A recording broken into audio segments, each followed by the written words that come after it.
Hey guys, welcome back to the Real Southern Garden. I am Sarah. It is a cold December day here, but because I am in zone 8, kind of border 7B, zone 8, I can plant through the winter pretty much as long as I keep whatever I'm planting mulched. And today I have 2 new roses that just came in and my garden art. I just bought this garden art on sale about a week ago. I did a video about it. And I'm so excited to have this new garden statue. So I'm going to unbox her and show you what she looks like in person. And also 2 new roses. Well, they're really not new. I already grow this rose, but blush noisette. I just got 2 more in that I'm adding to the back strip in my rose garden, which is actually where this garden statue is going to be. Also, it's going to be her home. So that's what I'm working on today. Getting these in the ground. I'm going to wear my big coat because it is like 45 or something. Cold enough for me. And we're going to get into this little project and I'm going to take you along with me. So let's head out, let's get some roses planted, and let's go check out this statue and see if she looks as awesome in person as she did online. Let's go. All right, so before we get to unboxing the statue, let me take you back in time to this spring and let me show you what the rose garden looks like when she is in bloom and everything is beautiful. So on the far left side in that corner, you can see my pineapple fountain, and that is my focal point of the garden, and I'm trying to build around her and add different statuary and things like that. On the far back side, you can see my blush noisette back there. I'll be adding 3 more to that area, which is this back strip right here. And I have a before picture. This is before. We took down a bunch of old dogwood trees and some other ones to make more light back there on that back strip. Anyway, lots of work, but let's get to unboxing that statue. So I gotta say, I was really impressed with the way that they packed this. Now granted, the statue is about 47 pounds, so just heavy enough where I didn't want to lift this box up on its side.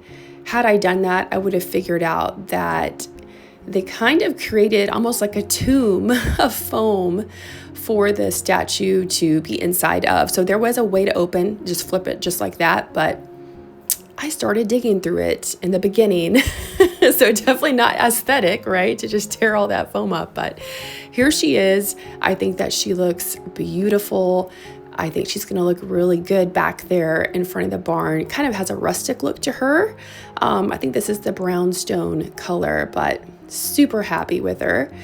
This is the blush noisette that I have growing on the front arbor, and this is what we are going to unbox in just a second. And I'm going to be placing her, this is the back strip again, where I had these roses growing. Now this was Sunbelt Savannah, which I love this rose. It's got a great fragrance. It does really well. But this back strip was still only getting about 4 hours of sunlight. So you need a shade tolerant rose back here for it to do well. And these guys really needed Sunbelt Plum Perfect, which is that little purple one on the right.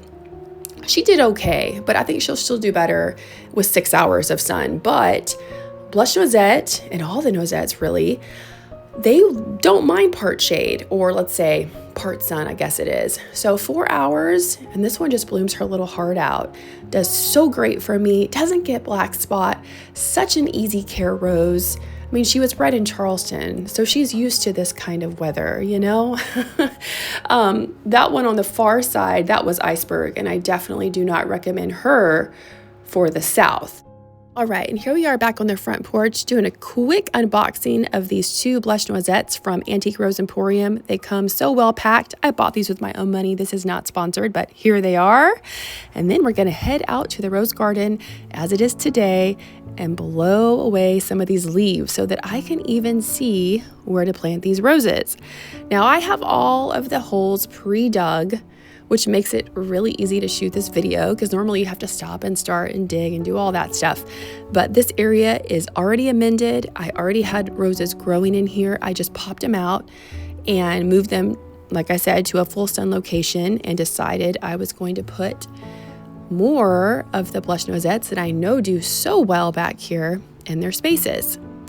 And I decided I would put my garden statue, her name is Fauna, that's what she's listed as on the website, right there in the middle between these 2 brown obelisks. And I think that she looks great back here.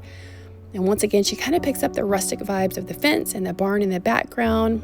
My garden has a little bit of the English garden, you know, elements in it, but it's also very farmhouse. So I'm kind of a blend, and that's what you do. You just, you know, you do what you like and you put it all together and kind of come up with your own style.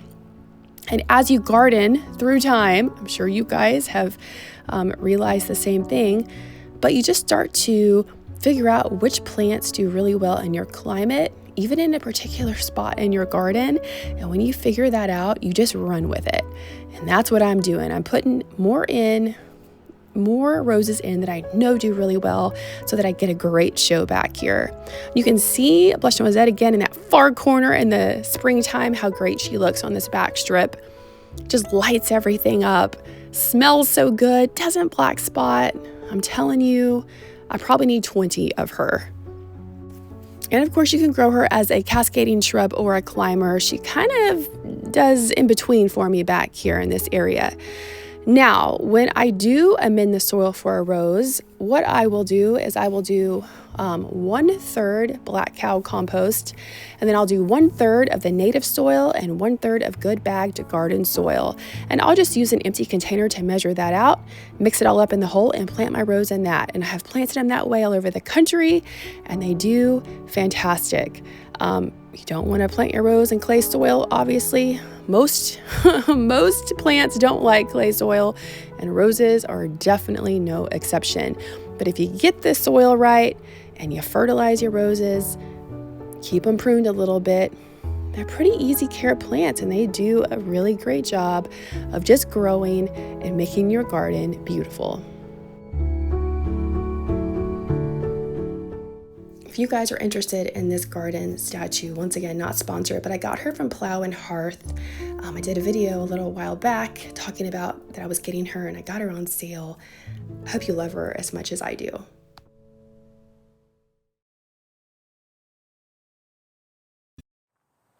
Thank you guys so much for watching. I hope that you liked today's video, and if you did, we would love for you to subscribe to our channel.